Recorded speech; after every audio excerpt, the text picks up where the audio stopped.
KDA employees union CBA के तर्जमान यासिर खान के मुताबिक ईद उल फितर से कबल KDA मेहनत कश मुलाजमीन की तनख्वाहों की बरवक्त अदायगी के लिए CBA एम्प्लॉइज यूनियन मुत्तहदा कौमी मूवमेंट पाकिस्तान के joint incharge Syed Imran Hussain, chairman Abdul Maroof, general secretary Qamar Abbas, सदर नदीम खोखर, मेंबर आदिल खान और मोहम्मद अवैस की अदारा तरक्यात कराची के मेंबर फाइनेंस मोहम्मद काशिफ से मुलाकात की है।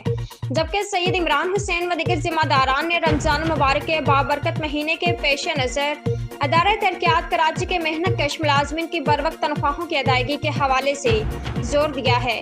सैयद इमरान हुसैन ने कहा कि रमजान मुबारक के मुबारक महीने में बगैर किसी रंग व नस्ल, कौमियत, फ़रका और सियासी जमात से वाबस्तगी रखता हो वो हमारा भाई है।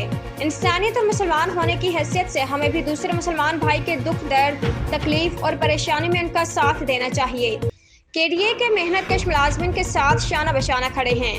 CBA के चेयरमैन अब्दुल मारूफ का कहना है तनख्वाहों की बरवक्त अदायगी के मसला के हल तलबीस जल्द अज जल्द मुमकिन बनाई जाएं। मेंबर फाइनेंस मोहम्मद काशिफ ने यकीन दहानी कराई और जल्द मुलाजमीन की तनख्वाहों की अदायगी के अजरा को जल्द यकीनी बनाएंगे। उम्दा में पकाएं और जी भर के खाएं।